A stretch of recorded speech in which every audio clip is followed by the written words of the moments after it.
Welcome back. And joining me now is Republican Senator Markwayne Mullin of Oklahoma. Senator Mullin, welcome back to Meet the Press.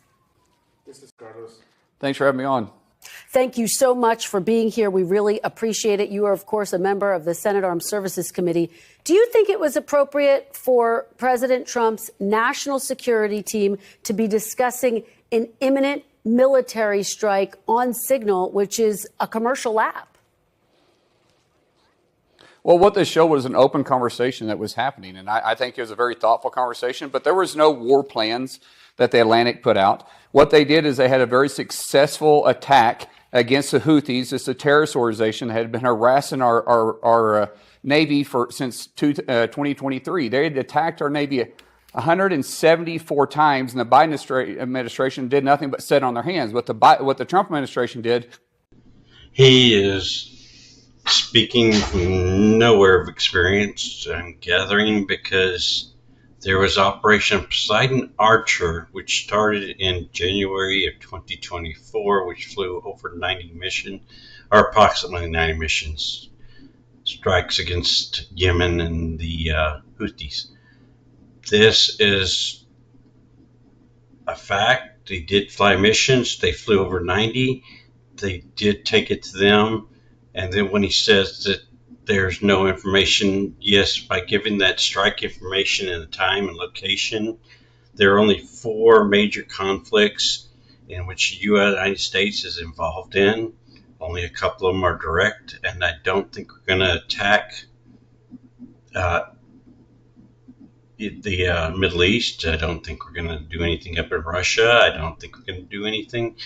And this is where we are, so that's where the attack would be. And Yemen is not that large, so it kind of limits where the strikes are going to take place, and they know what we're going to strike. So this was a big OPSEC, and it's against DOD instructions, and I will include those here also. So I hope y'all see that this guy is just gaslighting and trying to cover up the fact that they made a major faux pas and they're not answering up. Thank you. I have attached here the DOD memorandum and instruction for unclassified materials or use of non-DOD apps to pass information. It is under that 5200 series instruction, and that's where you can go reference that. As per DOD instruction, the use of an unclassified device to pass information of military information or secrets, OPSEC, is not authorized to store, transmit, receive, or otherwise handle classified documents pertaining to missions or other information and with troop movements or anything. This is a violation. Was take the fight directly to the Houthis. So what the conversation should be is, why didn't the Biden administration do something in the last 2 years instead of us being focused on this Signal chat, which there was no classified information given out. The conversation was a thoughtful conversation, and the attack was extremely successful. You take me to my next question. You say there was nothing classified. I'm going to show some of what Secretary of Defense Pete Hegseth did text out.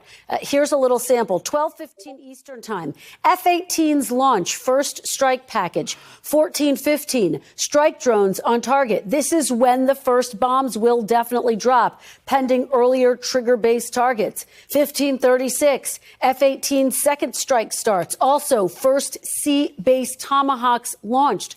Those are specific times and weapons. And later, there's a discussion about target details. Senator, if that's not classified information, what is? Tell me where the location was at. What part of the region was it at? What part of the world was this at? We have a lot of conflicts, a lot of issues going on around the world, from Africa to anywhere in the Middle East to even in Asia or possibly through Europe. Here are the major conflicts that the United States is involved in around the world. There may be unclassified or not unclassified, classified missions, and this is them. These are the unclassified. This could have been going on any place in the world. There was no specific information except that a target was going to be hit. We have terrorist organizations coming after the United States everywhere because the Biden administration has done nothing for 4 years. Instead of having peace through strength like President Trump is leading, They try to do it appeasement, and what happened is these rogue regimes and terrorist organizations have taken advantage of it. What happened here is President Trump took the fight to our enemies, which should have happened a long time before. What is wrong with the conversation that is going place? In fact, why are we focused so much on this? Why didn't we focus on the 13 service members that was killed in Afghanistan?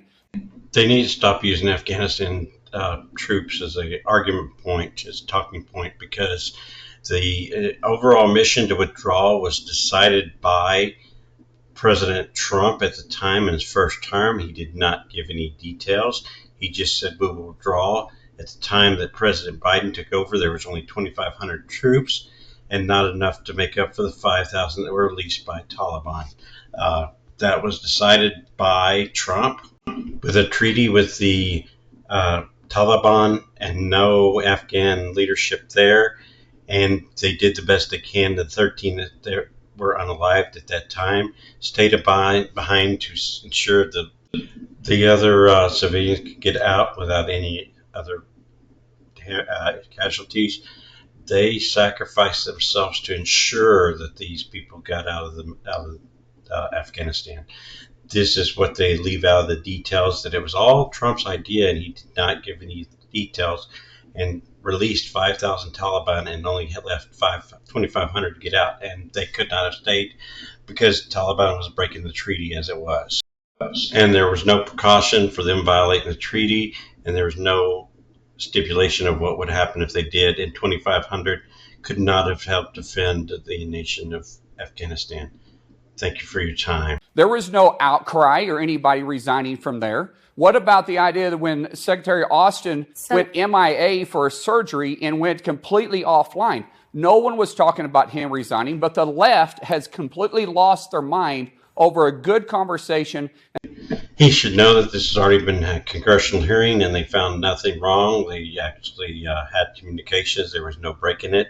The secretary went in for a surgery and it had complications, and that's why the 3 days, but there was no failure in communications. They had it covered, and findings of the committee hearing said the exact same thing. So that's it. Thank you for your time. Like, share, follow. Please subscribe. And hey, let's tell these people what really is happening, because they're not telling us what's happening. They're making their own story up.